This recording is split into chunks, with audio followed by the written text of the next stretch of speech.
Welcome to R five TV news. పర్యాటక కేంద్రమైన అందాల అరకు లోయలో బలిసి పూల సొగసులు కనువిందు చేస్తున్నాయి. ప్రస్తుత సీజన్ లో అందాల అరకు లోయ కొత్త అందాలను సంతరించుకొని పర్యాటకులను రమ్మని పిలుస్తుంది. ముఖ్యంగా నవంబర్, డిసెంబర్ నెలలో అద్భుతంగా దర్శనమిచ్చే వెలిసే పూలు సొగసులు ప్రస్తుతం ప్రారంభ దశలో ఉండడంతో నిండుగా కనిపిస్తున్నాయి. ఒక్కో ప్రాంతంలో ఒక్కో సమయంలో వలసీల విత్తనాలను గిరిజన రైతులు వేస్తుండటంతో 2 నెలల పాటు వలస పూల అందాలు సందర్శకులను మంత్రముగ్ధులను చేస్తున్నాయి. అరకులోయలోని ఎత్తైన పర్వతాలు, పల్లపు ప్రాంతాలకు పసుపు చీర కట్టినట్లుగా పసుపు పచ్చని వలస పూలతో దేశ విదేశీ పర్యాటకులను ఆకట్టుకుంటున్నాయి. దీనికి తోడు దట్టంగా కురుస్తున్న పొగమంచు పర్యాటకులను మరింత ఆకర్షిస్తుంది. ప్రస్తుతం పర్యాటక కేంద్రం అరకులోయ అందాలు అటు వలస పూల సొగసుల నడుమ, ఇటు దట్టంగా కురుస్తున్న పొగమంచు అందాల మధ్య అద్భుతంగా దర్శనమిస్తుంది.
అరకువేలి బోసుబెడ గ్రామం క్రాపస్తుని మాట్లాడుతున్నాను. ఈ వలసి పూలు చాలా మంచిది. ఇది ఒంటికి నూనె రాసుకున్న మంచిదే.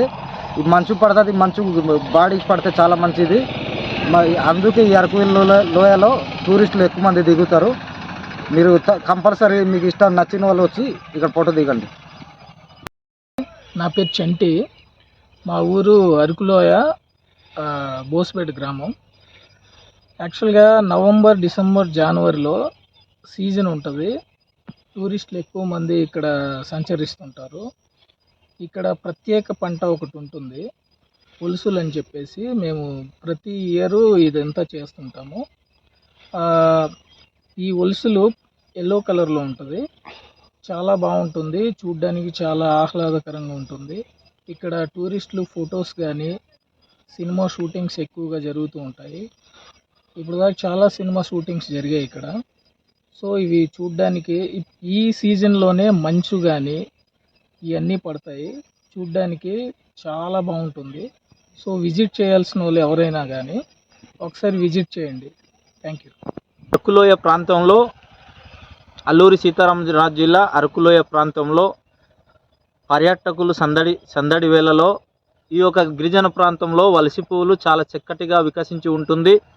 అది పసుపు రంగులో ఉంటుంది. అక్కడ ఫోటోలు తీసుకోవడం కానీ అక్కడ చూడడం కానీ చాలా చక్కగా ఉంటుంది. ఈ వలసి పూలకు ప్రత్యేకత, మా గిరిజన ప్రాంతంలో ప్రత్యేకత ఉంది. దాని నుంచి వంట నూనె తీసుకుంటున్నాం, అలాగే దాన్ని అమ్ముకుంటున్నాం. దాని ద్వారా ఆర్థిక లావాదేవీలు కూడా మాకు ఆర్థికంగా కూడా వస్తుంది. దాని ద్వారా జీవనోపాధి గడుపుతున్నాము. ఈ అరకులోయ ప్రాంతంలో టూరిస్టులకు, మరీ ముఖ్యంగా టూరిస్టులకు ఈ వలసి పూలు వికసించి ఉండడం చూడడం ఈ కార్తీక మాసంలో చాలా చక్కగా వికసించి ఉంటుంది. దీని ద్వారా వాళ్ళు చూడముచ్చటగా చాలా చక్కగా చూస్తే ఆనందిస్తారని చెప్పి కోరుకుంటున్నాను. Okay, thank you.